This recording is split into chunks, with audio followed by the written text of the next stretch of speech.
Yo, what's going on, everybody? It is happy hour, 3 o'clock. I know that's a little early for happy hour, but well, it's a it's a different kind of time. So 3 o'clock happy hour here in Chicago. Hope you guys are doing well. Thursday, May 21st. Yeah, I got it right. Awesome. How are you guys doing today? I am doing fine. Who said they already had a pint? Terrence, who he says, already finished a pint, time to crack another? Sure, I mean, why not? Join us. Uh, join us if you have a beer or bubble water or regular water, whatever you guys got. I'm having a Hell or High Water watermelon beer from 21st Amendment Brewing out of California. One of my favorite beers. I like this one. Um, lately, I mean, lately is probably not the right word for it, but um, for a while, I've been wanting to drink really is like just fruity wheats. So 21st Amendment Brewery is like right up my alley right now. And so like they do this one, the watermelon beer is super tasty, especially in the summertime. And they do a blood orange beer, which I really like. So I don't know, maybe that makes me less like serious of a beer drinker, but it's beer. I'm not serious, so I enjoy it. So cheers to everybody. Hope you guys are having a good week. All right, let's see who's here. Frank Lahulier says, cheers, just water for him. Awesome, Frank. Thanks for joining us. Daniel says, we got Devil's Backbone Belgian Triple, and I'm grilling up some veggie quesadillas right now. That sounds delightful. Whoa, that sounds like a great day. Pretty cool. George Zhang says, yo, what's going on? Good to see ya. Roy Garcia says, yo, I thought that was too close to Jabba the Rat. Yeah, so the end of today's video, I got footage of Jabba the Rat. I kind of know where he lives. I know the corner. And there's like at that corner, when I get to it, so like I usually run on, I'm running on the west side of the street on the left-hand side as I'm going up.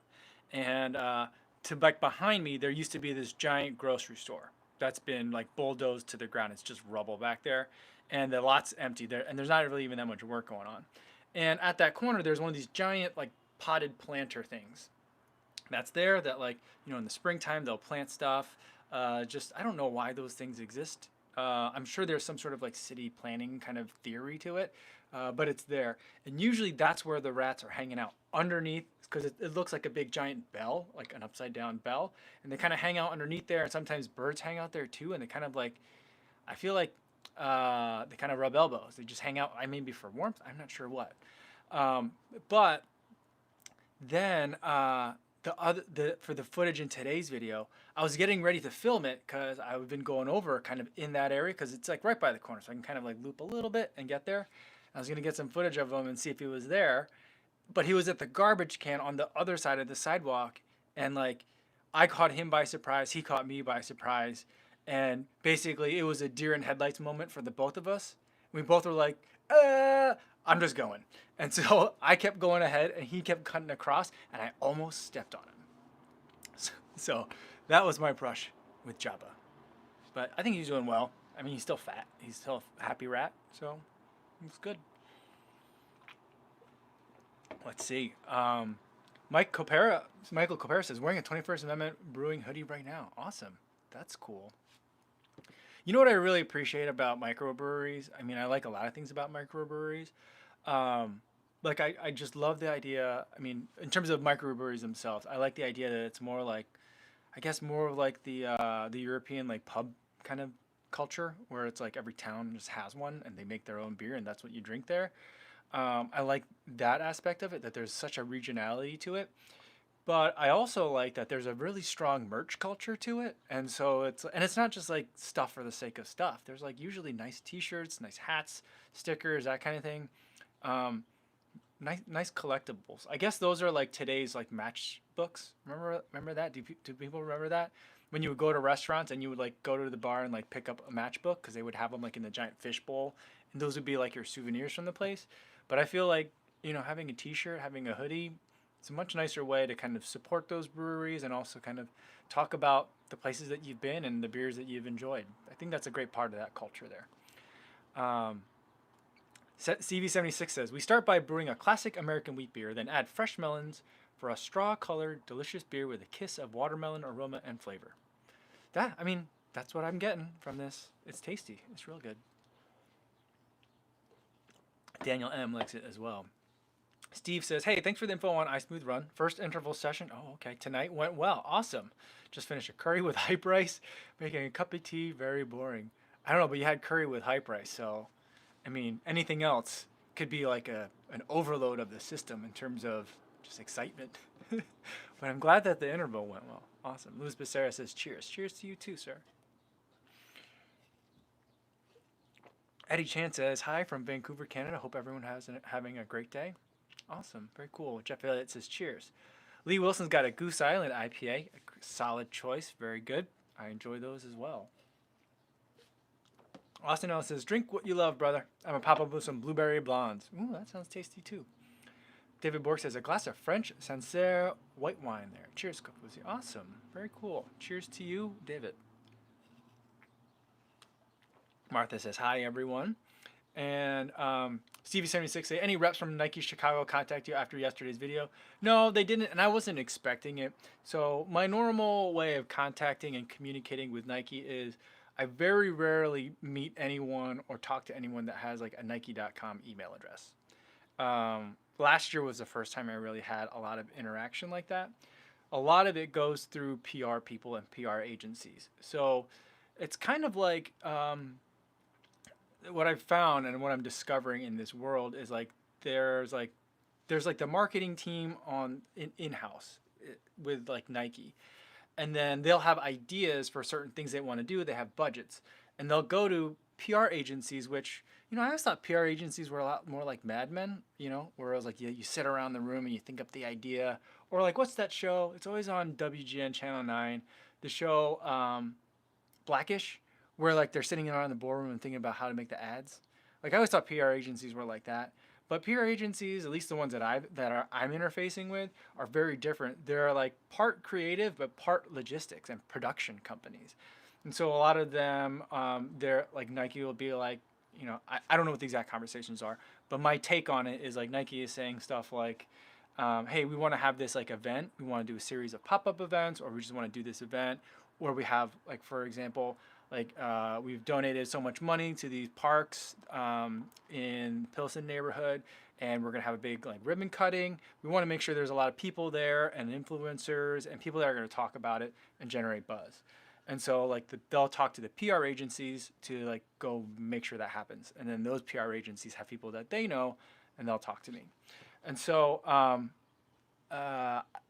my direct interaction with actual Nike people, is only at those big events, and only like very quickly. Generally, last year was a little bit of a change because there were some Nike people and some Nike interns that actually trained with us.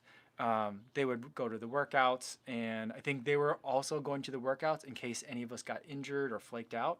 So that way there would be someone that could like do the experience of training for a marathon with a coach and on a team, that kind of thing. And so that's kind of how it works. So then when I kind of like burned the bridges, so to speak, the people from Nike, they just stopped. They didn't stop talking to me, but they stopped talking to the people, or the people that normally talk to me. I don't know if they told the people, or my guess is that the PR people are like, yeah, we can't exactly send him to like a Nike event, because then Nike's going to be like, isn't that guy that, So I understand it. I understood that going into it. I still like, interact with those people from time to time on socials and stuff. And so, I understand if there's bad blood. I understand that we probably can never work together again. That I understand. But I support them and what they do. And if there's ever anything I could do for them, I'm happy to be there. They probably don't want me there, though. So that's kind of how that works. Or at least that's how it works with me. I have no idea how it works with anyone else. I'm figuring it all out as I go, faking it till I make it, or basically just faking it. But yeah, so I don't think anyone's reached out to me. I don't think so. I mean, the biggest bummer of the whole situation, kind of like looking back on it now, is that, at the end of the training for the Chicago Marathon last time, I'd met a lot of Nike people, and Nike had brought in a lot of people from Asia and Europe. and they had people in those countries training and doing their own journeys as well, and they all came and ran the Chicago Marathon. And so I've interfaced with some of their like handlers or their people, and those people's bosses were there as well. And then so like I talked to some people, and there was a potential there for they what I gathered from talking with some of those other like European and Asian people is that Nike really likes the people that make videos because they can send one person and they'll get like images, hopefully print, and then also a video out of it. So it's like a three-fer kind of thing, or at least a two-fer. And so they like that kind of stuff. And so there was talk about like, me potentially getting on like the list, whatever that means. Not that there was an actual list, but like being put into the consideration for like the people that they call to go to like the Tokyo release of the Turbo kind of thing. I will never get those calls. I mean, I won't even get the calls to go to Beaverton. But, that's how it is. Anyway, sorry, that was a long rant. Everyone didn't come here to hear that. But J. Mike Remy says, hey, doing the code double dip today. Yeah, I mean, you're going to have a rest day tomorrow then, probably. Tom Vanichachiva says, opinions on Unicorn Blood versus Ninja from Pipeworks Brewing. I've had both of those, but both of those seemed really strong to me. Like, like they're, maybe I'm wrong on it. Maybe I'm just remembering it incorrectly. I haven't had them frequently, but my general recollection of those beers is that they were strong. And I'm not like, I live by a brewery called Dry Hop, and their beers tend to be dry hopped and sometimes double hopped. And I don't love like the super hoppy beers, and I don't like the super high alcohol content beers, or like there's the super strong, like the beer lovers beers I usually don't love. I just can't get into them. It's like more nuanced than I'm capable of, or not capable, or able. I maybe have the aptitude for it, but I don't have the skill set to appreciate those beers. So I don't know. Maybe I need another run at those. I'll try them again. Let's see. Doku Tuggerin coming in again from Alberta, Canada, or from Airdie, AB Canada, in the middle of an indoor workout elliptical exercise bands. Going to enjoy Sapporo later. Ah, very nice. I feel like Sapporo is highly underrated in the U.S. as a beer to have with food. I think it's very delicious to have with food, especially, well, not, I mean, of course, it's like Japanese food, but with fried and fatty foods, because it's so crisp. I don't know. Maybe that's just me. Daniel M says, based on the frequency of Rat Talk in these live streams, I think we need Rat King merch. I mean, maybe. I've been thinking about it. When I did the Ragnar relay up in the Tetons last year, it was like the theme of our team was real world, because Ragnar put it together, and all of us were strangers. We didn't know each other, and it was like, 8 strangers picked to run on a team and whatever kind of thing. And we had to pick a spirit animal, because what they did was they made team T-shirts, and each of us had a spirit animal on the back. And I'll show you guys the T-shirt. I've worn it. I don't think I've shown you guys the back of it though before. But my spirit animal that I picked was Pizza Rat. You know that rat that was in the subway in New York, and I was like pulling the piece of pizza like down the stairs. I said that was my spirit animal, and people were like, "Haha, that's funny. What's your spirit animal?" I'm like, "Pizza Rat." And they're like, "Why is Pizza Rat your spirit animal?" I'm like, "Well, he's urban. He's gritty. He gets it done. Doesn't matter how big the obstacles are. He gets it done, and he loves pizza. That's me." So I was like, so I have a T-shirt with a Pizza Rat on the back of it, and it's pretty awesome. I'll show it to you guys next time. But I was thinking, like, we already got the dragon. Maybe there needs to be like maybe like a kofuzi zodiac. There's a water dragon, a Pizza Rat. I don't know. We'll have to figure out some other animals, maybe like an angry cow, because I run into those whenever I'm in Iowa. It could be a lot of things. It'll be funny. My mom's here. Hi, Mom. How are you? HGXTS says, does the Go Run Ride 8 have more cushion than the Pegasus 36? More is a weird way to put it, because there's more stack height, I think. But I think that the Pegasus 36, it's softer.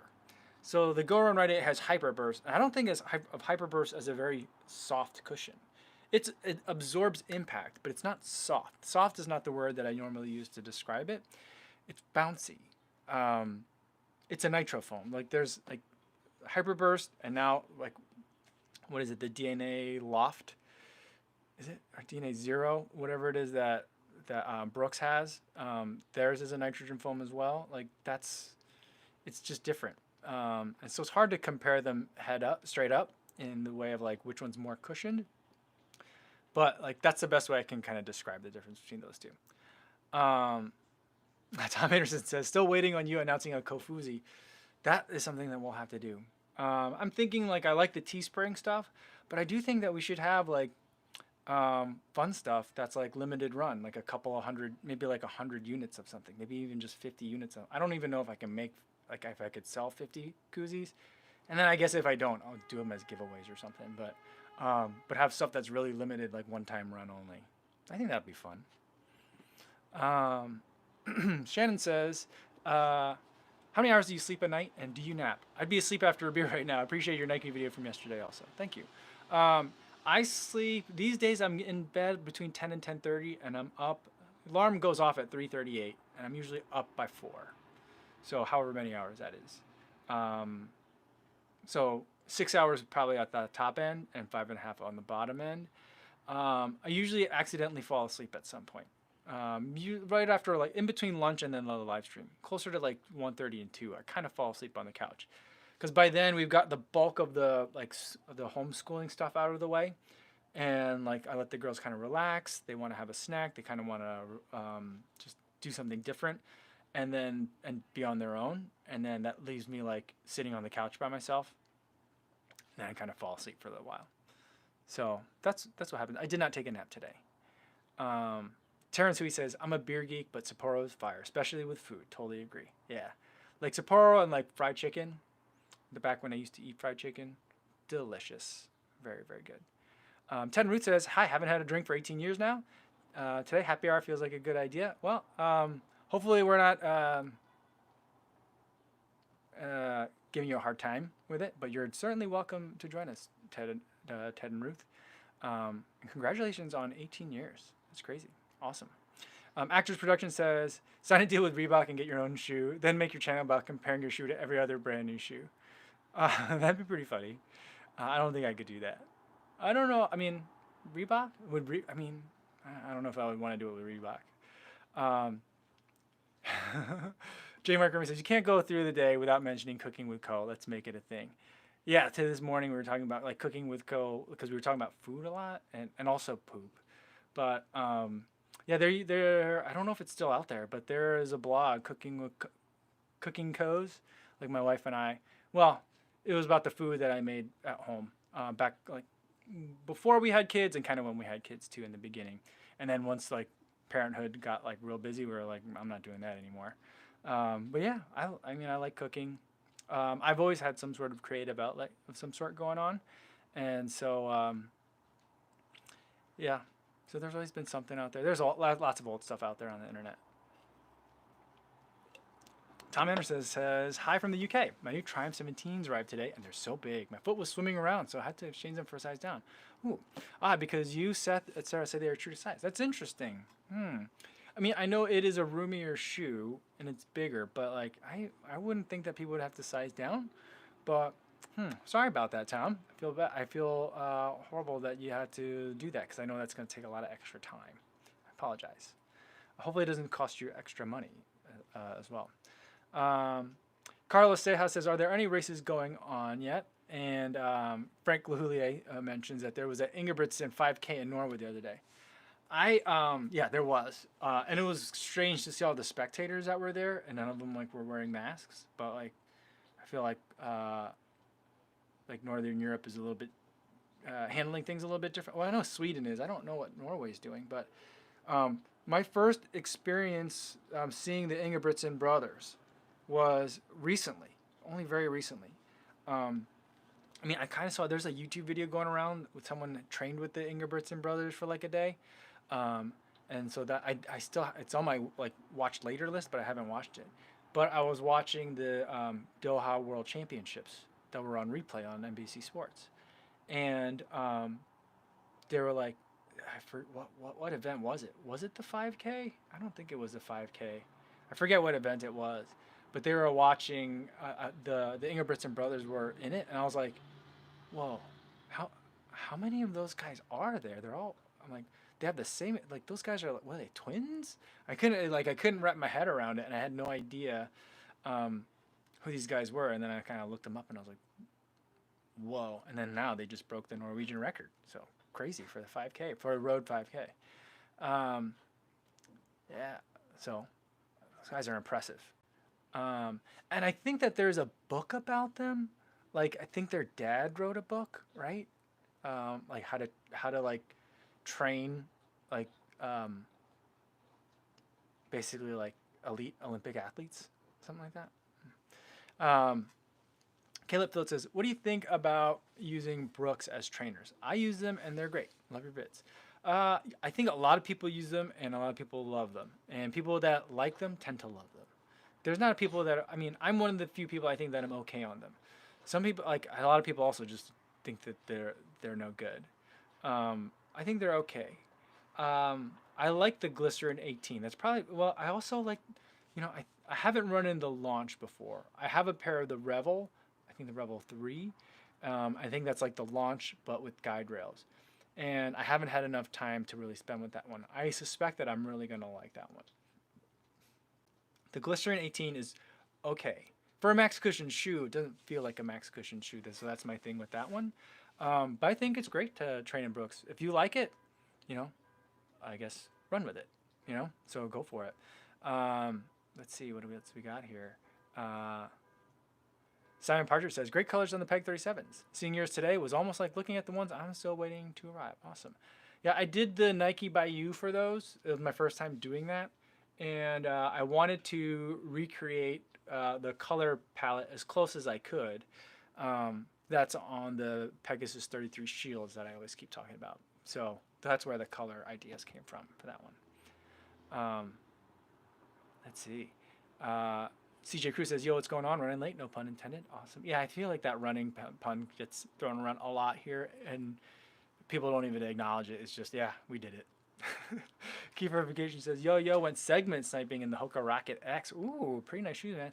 That's cool. I didn't know people actually had those. I keep seeing them. Like, people keep telling me, like, oh, they were on sale today. And I go look at the website, and I'm already too late.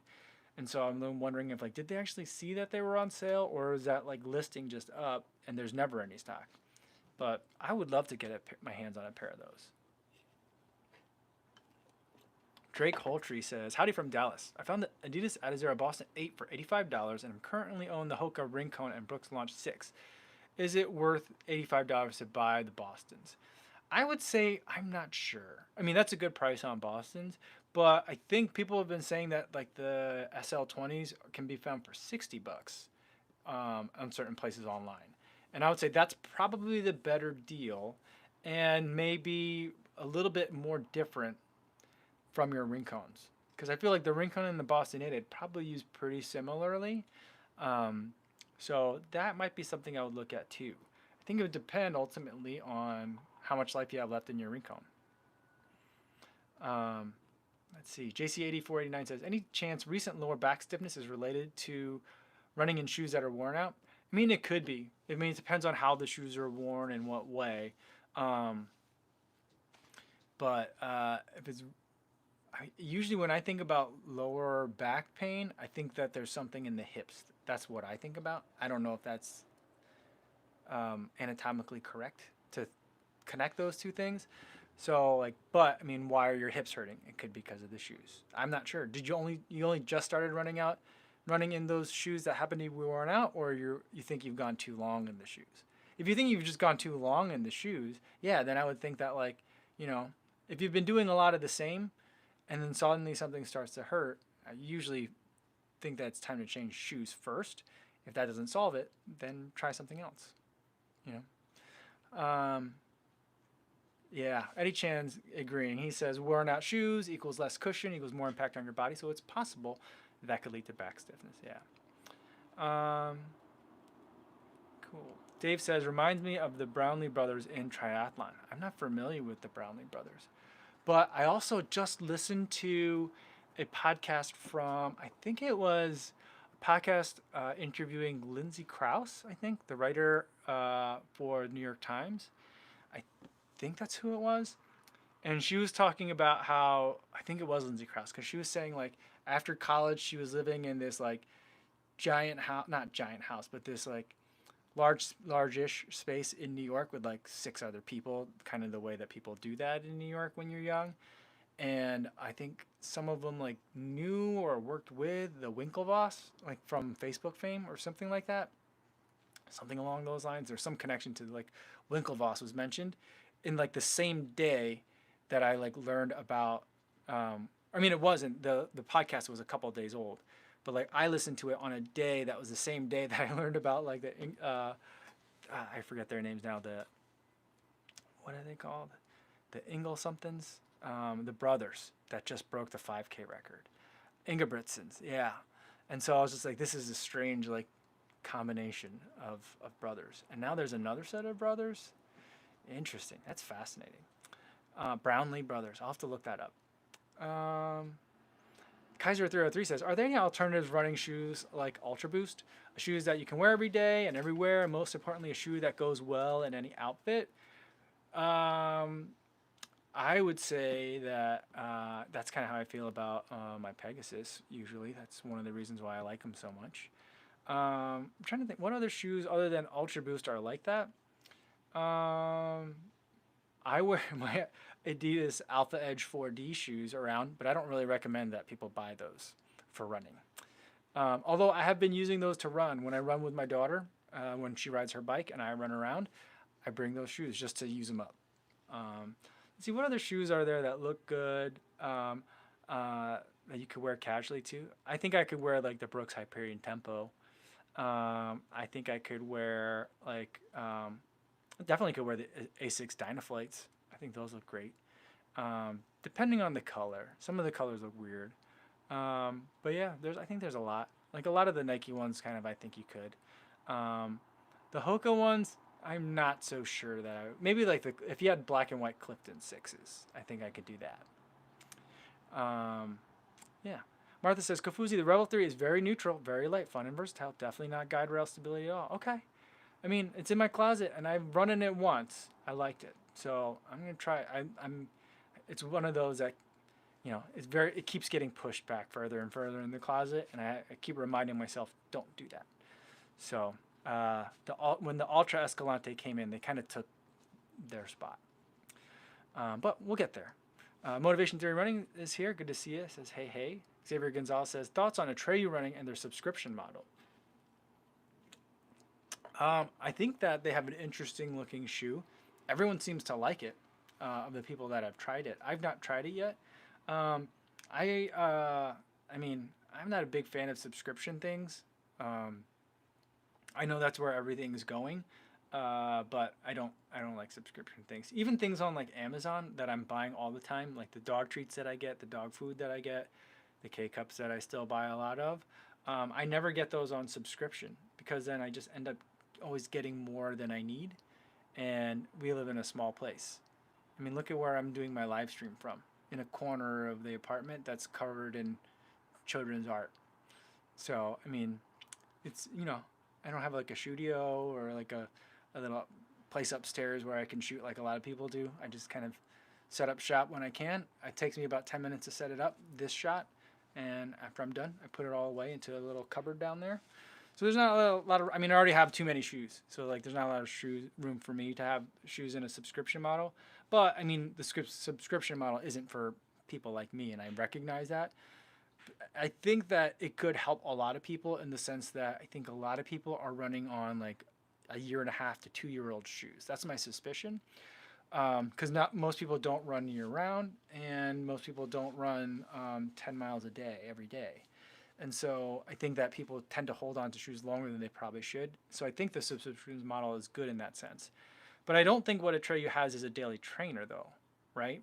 And so that's why I think that like a subscription model with only one shoe in the brand, that's not a daily trainer. I mean, maybe I'm wrong. Maybe that is a daily trainer, but it doesn't look like one to me. People aren't running in them like they are.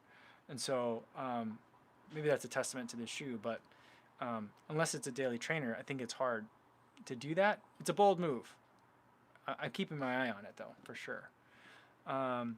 Shannon Side says, what percentage of your marathons do you think you spend filming? Wonder how that gait affects aches and pains, or if that's just running from 26.2. You know, I don't take that many more clips running a marathon, maybe double the amount of clips running a marathon than on any given day, because I know I got to make 2 videos. I make the race video and then I make the race recap video. So I like to have a lot of extra footage. So it's small, maybe like 5% of my time is actually filming, but I'm carrying the camera 100% of the time. So Stevie76 says, today's Sports Illustrated daily cover is titled Running in the Age of Coronavirus. Awesome. Laying in the gym fix. It's a long piece with picture of a runner wearing Zoom Fly 3. I haven't seen that yet. Cody Davis asks, do I run in contacts? I do. New York 77 says, do you recommend GoPro 7, GoPro 8, or the 360 for running vlogs? Thank you. I recommend the GoPro 8 because there's better stability at the high frame rate at 120 frames per second that's available. That being said, the GoPro 7 is a very good camera, so depending on how price sensitive you are, I think you could probably get a really cheap, like refurbished GoPro Hero 7 that will suit your needs. I would not get a 360 personally. I think that, like, you know, I wouldn't get a 360 camera until I already had a really good regular like action camera. That's the way I think of it. And I don't think that the Insta360 like 1R twin combo where you get like the regular action cam and the 360 cam, I don't like that. I don't like that the way that that action camera part of it shoots. Editing it is too weird. And as far as I know, they haven't fixed that. Like it can't record to like a regular MP4 or like a regular like drop it into my timeline kind of video. And so it drives me insane. Cabe the Bear says, hey kofuzi, I'm looking for a versatile shoe, one that can go the distance but also go fast. Right now I'm looking at the Rincon and Kinvara 11. Which one is more versatile? I would say that the Kinvara 11 is more versatile of those two. Jeff Elliott says, I have a pair of Ultra Torrens heading my way. My first zero drop shoes. Interesting. Awesome. Thought about getting the Escalante like you did, but I thought I would appreciate the extra cushion. Yeah, see, I went the other way, and I thought that I would go with the Escalante first, so I had more of like that zero drop feel. I was worried that if I had a lot of cushion in it, that might muddle the feeling of the zero drop somehow. So I went with the Escalante. Also, the Torrens are like, that's a very different looking shoe. And I was like, I'm not sure if I'm ready to quite dive in that far yet. So there's like 2 prongs to that decision. Let's see. CJ Cruz says, any Dogfish Head beer near you after the merge with Sam Adams? I've seen it around. Actually, there's probably some downstairs. There's a little grocery store, mini grocery store downstairs. I think I've seen it down there. But I didn't realize that they merged with Sam Adams. That's interesting. Super Schmaltz says, how much do you warm up before a run? I don't. I just kind of run the first mile slow. So like, and what's interesting is I can tell when like my body's been worked hard or when I'm getting like fatigue like over the course of like days and weeks, because I kind of just run that first mile like really easy. Whatever feels easy is what I run. If it's slower or faster, usually depends on how like much I've been beating up my body. And so like lately I've been working a little, well, I've been trying to like get PRs on segments. I think because they're only like half a mile long. And so I think that's been, you know, my body notices. And so like my first mile lately has been in like the 9:15, 9:30s, when like if I just run a whole bunch of easy miles, my first warm-up mile will be like, you know, 9 or 8:45, something like that. And so, but usually like 10 to 15 minutes of just easy running in the beginning does it. If there's something that's been bothering me though, I might at some point either like in the morning before I head out, kind of just move things around, massage whatever needs to be massaged kind of thing. Like if it's my hip, it's been my hips lately, or in my quad or in the back of my calf, that kind of thing. But my running buddy, he will always do a lot of calf exercises before he gets started. He probably needs to do about 5-10 minutes of it before we get going. And so whenever we do that, he usually gets there early, so that way when I get there, we can just go. Because I'm usually like exactly on time or a little bit late. And so like he gets there a little early. Sometimes when I'm earlier on time, I just kind of pretend I'm stretching too. when he stretches. I don't pretend because he knows I don't really stretch. But, you know, I probably should. I'm getting older. Steve Arnberg says, just order the Hyperion Tempo. Rare moment of quarantine excitement. Well, good. I really like that shoe. I don't know why I like it so much. I don't think anyone else likes it as much as I do, but I like it a lot. I think it's fun. John Doe says, trying to get the New Balance Beacon version 2 as first pair. But sold out everywhere. Any comparable shoes out there? I would say, well, maybe you might be able to get Beacon version 1, but those are harder to get. People have been hoarding those. As soon as they see them, they buy them up. And then I would also look at the Kinvara. I think the Kinvara 11 is pretty similar. Maybe the Kinvara 10, although I didn't run in the Kinvara 10. I skipped that one. But I would say that those feel kind of similar, relatively lightweight, like kind of unobtrusive on the foot, and kind of just let you go. So I think those would be some options. Dokutagu is indoor today on the elliptical and all the other things he was mentioning before, because it's snowing outside. It's like May 21st. Snow. It's Canada for you, I guess. Frank Lahuli says, I think everyone should dress to match the Endorphin Pros. I don't know how you would do that. Everyone would be very confused because there's just a lot going on with that shoe. Like, there's a lot. Yeah. Mr. Jermson says, Mike, how's the energy return aspect of the Bondi 6? I would say there's not a ton of it. The story of that shoe is the cushion and how much it is soft on your underfoot. And so there's not so much energy return, but there is a strong rocker feeling to it. So that's kind of what keeps you moving rather than like the foam bouncing back. The foam mostly, in my estimation of it, absorbs the impact. And then the rocker that's in the shoe is what keeps you moving forward. Tenruth says, there are 3 Belgian brothers who have competed together in international track relays. Wow. Wow, 3 brothers on a team? Like on a relay team? That'd be pretty intense. Harry Hughes says, do you follow any of the strength or resistance-based training programs to supplement your running performance? I have a little circuit that I've put together that I've liked, you know, because I've tried to find other different programs and things, and I never really liked any of them. A lot of like leg routines tend to incorporate a lot of core and like ab work, and I get that that's good, but a lot of times it just feels like filler in the leg routine. So I have like a little short one that I put together. I made a video about it, and I try to do it like at least once a day. I've been pretty bad about it lately, but I try to get to it about once a day, and it adds a little bit to me. I think it works for me more in terms of mobility strength than it is like strength. But you know, I like it, and I've been taking the stairs a lot more in this building, so I feel like that's been a pretty good workout for me, just the stairs themselves. TR says, hi, hope you're keeping safe running around the place. Thank you. JC8049 says, Torns are a little like clown shoes, but they're great for the right use. I mean, they look, I feel like that's like the most ultra, I mean, I feel like the Bondi is the most Hoka-est of the Hokas. I feel like the Torrens are like the ultra-est of the ultras.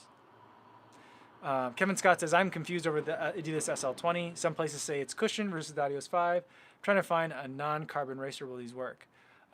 Yeah, I think everyone's confused about the SL20, and they're not really sure what it's for. And I think that confusion is part of why it's not selling well. And I think the reason why it's $60 is because it isn't selling well. I don't think Adidas really spent the time to kind of position it and kind of let people know where it fits. And their descriptions on the website aren't very helpful at all. But I think that it's more cushion than the Adios 5. I think it's a softer shoe. The heel, I feel like, is wider as well. And so like if you're using it for intervals or things where you might be at some more like recovery paces, the SL20 is going to be a little bit more forgiving. I think that I might be able to run a marathon in it, but I certainly think I can run a half marathon in it. And I'd like to race one. And I think I'd have a really good time racing a half marathon in it. I'm not sure about the full marathon though, because it's still not that cushioned of a shoe. Bo Veneri says, every time I try Altas, I end up developing really sore, stiff lower medial shin pain, right behind and above the ankle. No problem in 4 mm drops though. That's the kind of thing that I thought was going to happen to me, but I ended up being okay with it. All right. Jordan Thomas coming in with the super chat. Thanks, Jordan. Good to see you. He says, is this enough for a beer? It definitely is. Thank you very much. And I don't know if you guys saw Jordan Thomas's B-roll. They posted some of that on Instagram today of his Peg 37s. Everything was like monochromatic. It looked really good. It was amazing. Good work, man. Hope you're doing well out there. I know you guys are kind of like getting back to normal somewhat in California, so hopefully you guys are doing okay. And thank you for the super chat. Yeah, Jordan Thomas says, yes, you probably should stretch. He does say that I should stretch. I know. I should. But I'm not going to say that I'm going to, because that would probably be a lie. It'll probably end up to me that like at some point I get hurt, and then I'll be like, oh, I have to now, because I got hurt. But until then, I probably won't. And that's probably as honest as I could be with myself. Cool. Jeff Elliott says, I just discovered Jordan Thomas when you mentioned him when talking about fast runners in the Fifth Avenue Mile. Good stuff. Oh, awesome. Jordan, by the way, you know, I've been talking to people on these live streams. I think you've been here for some of them too. I really think we should all get together and either just, if we can't get, I think we should try and get a media heat in the Fifth Avenue Mile together and get a whole bunch of us. I mean, you probably win of all the people I know. And get a whole bunch of people together to do a heat of the Fifth Avenue Mile whenever that comes back. And if we can't, I think we should all just try and sign up for it and go and do it, you know. Luis says the video of Jordan Thomas and his pegs is fire. So, yeah, good work today. Yeah. So he says, yeah, we can chat offline about a handful of easy stretches to do before getting out the door. I mean, you know, I would say I'll take you up on it, but I'm not going to stretch, so I don't want to waste your time. I don't know. I'm not anti. I just don't have time, I feel like. But I feel like if I don't make time, you know, some things you have to learn the hard way, I think. Jordan says there's a virtual Brooklyn Mile race happening June 19th through 21. That's cool. I'm not a big fan of virtual races, but I know a lot of people have been enjoying them, so I think that's super cool when people are getting into it. So that's awesome. Reed Morris is listening in on the run today, and he's got his phone tucked in the bag. Awesome. Very cool. Mr. Germson just subscribed to Jordan Thomas's channel, so that's cool. That's cool. Yeah, it's good to have you here, man. I hope you're doing well. I miss you. All right, let's see if we can get one more comment in here. Let's see. I think that's pretty good. All right, Jordan Thomas says, yeah, just mentioning it. Yes, we need a central location to race and film. Yeah. Yeah, I think that, like, even if the Fifth Avenue Mile isn't the thing, that, like, you know, have been thinking for a long time that, like, just a whole bunch of us should all go and invade a race somewhere. Like, a medium-sized race somewhere, something that's generally pretty local, and then just, like, you know, we'll pick something and we'll, maybe even it'll be like a circuit. We'll pick like 3 or 4, just so that way, like, we don't have to fight about, like, this date doesn't work for me, this date doesn't work for that person, and get, like, you know, and just tell everybody. And all of a sudden, this race that normally has, like, struggles to sell out will be, like, sold out in, like, the first, you know, month or so. I think that'd be fun. And it'd just be like, all right, this time we picked a race in New Mexico, and then we pick a race in, like, Vermont, and just try to all go. And whoever can go can just go. I think that'd be super fun. Will Fern coming in with a super chat as well. Thank you very much, Will. Pizza money to go with the beer from Marathon Will. Thank you so much. It's good to see you here. And thanks for coming to all these live streams. I know you're here a lot, and it's good to see you. Yeah. So let's see. Ted and Ruth says foam rolling seems to be the way to go. A lot of people do love the foam rolling. Yep. Yeah, A1 Rex says much love from Los Angeles. Cool. He's getting ready for a small 8-mile run before work. That's cool. Yeah, Shannon Side says when you're putting in kofuzi mileage, the first 2 to 3 miles are quote unquote stretching, especially as a non-elite. Yeah. Yeah, well, I mean, it takes me about 10 minutes for the first mile, a little bit less than. I think 10 minutes of easy running is probably pretty good for me. Um, I don't know what that. I mean, that's what kind of like when I was doing Maffetone, they were like first 10 minutes, 15 minutes, just be easy, and so that's kind of what I've been doing. So that's where I'm going with that. But all right, guys, I'm going to leave it there for now. Thanks so much for hanging out. Thanks everybody for the super chats and everyone for the great comments and questions today. I had a lot of fun.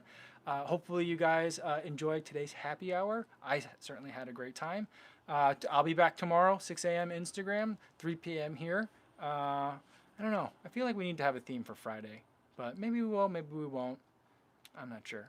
It's open right now. So I don't know if I want to have a theme every day of the week, but I'm kind of thinking having more is better than less, just because it's kind of like keeps it a little bit more interesting that way. So anyway, we'll think about it. In the meantime, hope you guys are being safe out there on your runs, and I'll see you in the next one. Thanks, everybody.